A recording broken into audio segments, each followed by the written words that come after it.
ओडिशारे पर्वपर्वाणीटे हेले मन हुए किछि पिठापଣା करबा पई। ता भितरे हमर आरिसा पिठा भी मुख्य भूमिका नहीं थाए, किंतु एहाकु करबा पई समस्ते टिके डरी जाई थांती। काहार टिके टाण होई जाए, टिके पाग बिगिड़ी गले टाण होई जिवो, नहेले तेलरे खोली जिवो। किंतु आजि मु आपण मानकु सबु टिप्स आ ट्रिक्स सहित केमिति आरिसा पिठा परफेक्ट भाबरे करि परिबे ताहा आज आपण मानकु जणाइबी। नमस्कार दर्शक बंधु, मो हाथ रंधा चैनल को आपण मानकु बहुत बहुत स्वागत करूची। चलंतु वीडियोटी आरंभ करिबा। तो एठी देखंतु मु एठी अरुआ चावल नहीं जाइछि। एठी मु नॉर्मल अरुआ चावल नैछि आ एई मेजरिंग कप रे मु मापी कि नैछि। आपण माने चाहिले किले अध किले हिसाब रे आपण जेतिकी करिवे सेही हिसाब रे मापी कि नेबे। तापरे आमे एहाकू 22 रु 24 घंटा बतुराई रखिदेबा। तापरे एठी देखंतु मु गुड़ नैछि। गुड़ को मध्य मु तार जो टेला गुड़ नैथिली मु से गुड़ को भल भाबरे भांगी नैछि। तो एठी मु अध किले चावल नैछि, ता सहित 400 ग्राम गुड़ नैछि, मात्र 100 ग्राम कम करी नैछि। तापरे एठी देखंतु चावल को मु भल भाबरे धोई छाणी नैछि, जेहेतु आमर 24 घंटा होई गलानी। आ एठारे देखंतु प्रथमे आमे कोन करबा, एमती गोटे सस्पेन हो कि हांडी हो, छोट हांडी आपण माने नेई ताकू ए गुड़ को सेथिरे पकाई नेबा। तापरे ए गुड़ रे आमे किछि पानी देई देबा। मु एठी अध ग्लास पानी नैछि। तापरे गुड़ को आमे गरम करबा को छाड़ी देबा। एठी देखंतु गुड़ को मझिरे मझिरे एमती टिके टिके घांटू थिबे। पानी मु एथि पई देछि जे गुड़टी आमर पूरा मेल्ट होई गला परे ताकू आमे प्रथमे छाणीबा। तो एठी देखंतु चावल मध्य आमर छाणी की रखिथिले ओदा अछि, किंतु हाथ रे लागुनी। एई टाइप रे हमकु दरकार। ये गोटे आमर टिप्स एठी देखंतु। सबु बेले मन रखिथिबे चावलटी जेतेबेले आपण माने ग्राइंडर जार रे देबे हाथ को जेमती ओदा लागुथिबा दरकार। चावलटी जदि सुखी जीवो ताहले आरिसा पिठा बिल्कुल भी भलो हेबनी। तो एठी देखंतु एबे आमे अल्प अल्प करी चावल को ग्राइंड कर दबा। तापरे एठी जो गुड़ मु कहिथिली आपण मानकु, एठी गुड़टी भलो भाबरे मेल्ट करी गलानी। तो ताकू मु गोटे चा छणा रे छाणी नेबी, जहा द्वारा तार मैला गुडी को सब बाहरी आसीबो।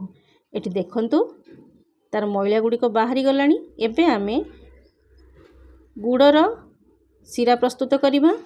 ता भितरे एठी देखंतु चावलटी केमती ग्राइंड होईची देखि पारुछंती। आपण माने जदि टिके खदखदड़िया होईथिबो ताकू टिके चलेइकी मध्य रखि परिबे।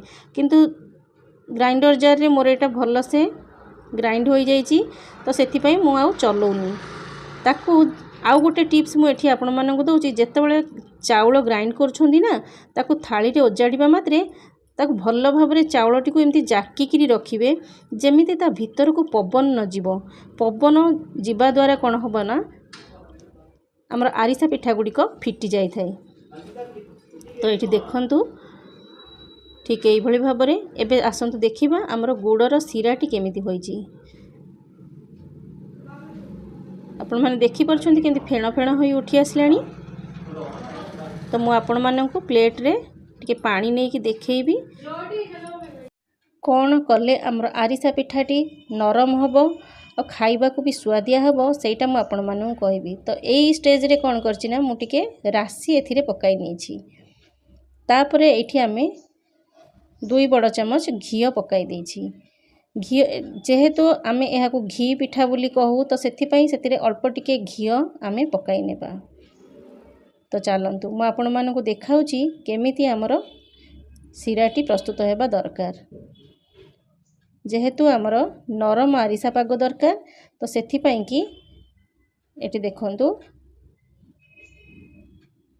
ए देखंतु गुड़टी हाथ रे एई भली भाबरे बोली होउची। आपण माने देखि परछंती एकाठी हेई जाउची।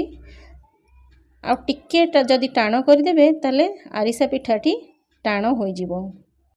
एठी मने रखंतु ये जो सीराटी आम प्रस्तुत करुचे बहुत बढ़िया भाव में हो जाइए। एबे आमे ताकू तलू काढ़ी आनिबा। केबे हेले ताकू निआरे रखिकी आपण माने चाउल चूना पकाइबेनी, कहीं से रहिले गरम रे गरम रे ताहा बेसी बसी जाई थाए। सेथिपाई कि गुड़टा टाण हो जाई थाए।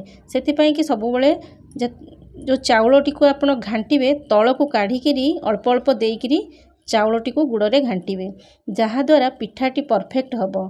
तो ये देखंतु एबे मु एई भली भाबरे सबु चाउल चूना गुड़िक सेथिरे पकाइकी भल भाबरे घांटी नेबी। जदि पारिबे घरे जदि 2 जण लोक आपण माने हेल्प करबा को कहि थांती तो जणे पकाइबा भितरे जणे घांटुथिबे, सेटा आहुरी बढ़िया हबो। तो ये देखंतु मु सबु गुड़िक घांटी सारलिनी। आ अल्प टिके अछि मु सबु चूना देई दोछि। यही रेसिपीटी आपण मानकु केमिति लागुची मते निश्चय कमेंट करिवे। आ जदि भल लागि थाए मो रेसिपीटा टिके शेयर करिदेबे। नुआ आसुथिले चैनल टी को सब्सक्राइब करिदेबे। तो ये देखंतु सबु चाउल चूना गुड़िक मु पकाई सारिणी।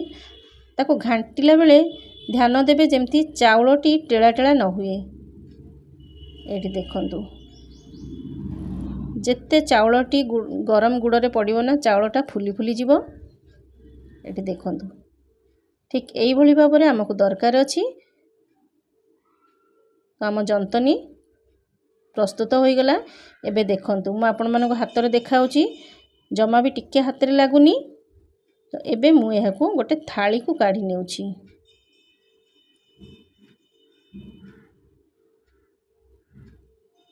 तो देखंतु एबे मु एहाकू थाली को काढी सारलिनी। एबे आमे कोन करबा ना केमिति आरिसा पिठा गढ़िबा मु आपण मानको देखाउची। एठी मु गोटे पेपर नै जाइची, बटर पेपरटे। ता ऊपरे एई भली भाबरे हाथ रे गोल गोल करिकी ताकू रखी देबा। आ गोटे मध्य देखाउची देखंतु। तापरे हाथ रे आमे एहाकू एमती थापी थापी करिबा।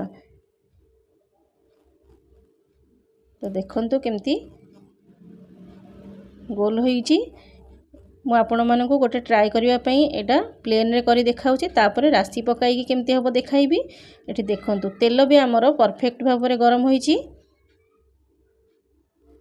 केते सुंदर कलर आसलानी। आ पूरी भलिया पूरा गोटा गोटा होई फुलिबो। एठी आमे कोन करबा तेल को एमती आ गोटे छणा धरिकी ताकू तेल को भल भाव में निगाड़ी देबा। तो ये देखंतु यही भली भाव में आपण माने सबो टिप्स को फॉलो करंतु।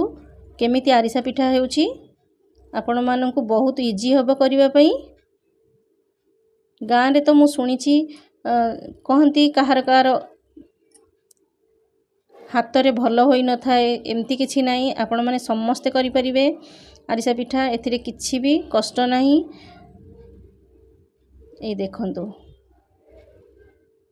एबे देखंतु एबे एहाकू आमे राशि देइकरी गढ़िबा। गोटे प्लेट रे मु धला राशि टिके नै जाइची।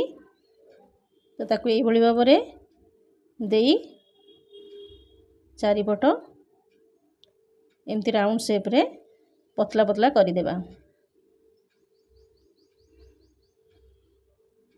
देखंतु आ गोटे उपाय मध्य करि परिबे। जो प्लेट रे राशि नै थिबे ना सेई थिरे ए गुळा को देकी ताकू चारियाडो थापी देई परिबे। एठी देखंतु एई भली भाबरे आमे सब आरिसा गुडी को छाणी नेबा। आपण माने एई रेसिपी को निश्चय थरे बनांतु, देखिबे बहुत बढ़िया आरिसा पिठा बनिबो।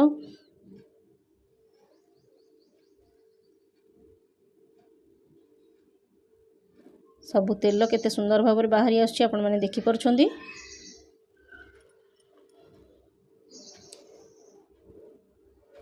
जो माने नुआ करी मध्य आरिसा पिठा करछोंदी ना से माने भी एहा को बहुत सहज रे करि परिबे।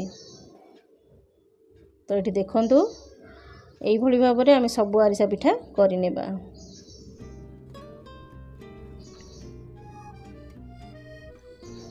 प्रथमतः देखंतु केमती पूरी भली पूरा फुली जाउची ता माने हमर आरिसा पिठा पूरा परफेक्ट होउची। एटी देखंतु सब आरिसा गुडी को हमर रेडी होई गेला। आपण माने एहाकू बनाई खांतु पर्वपर्वाणी रे बनांतु देखिबे आपण माने मध्य आरिसा पिठा बहुत सुंदर भाबरे बनाई परिबे।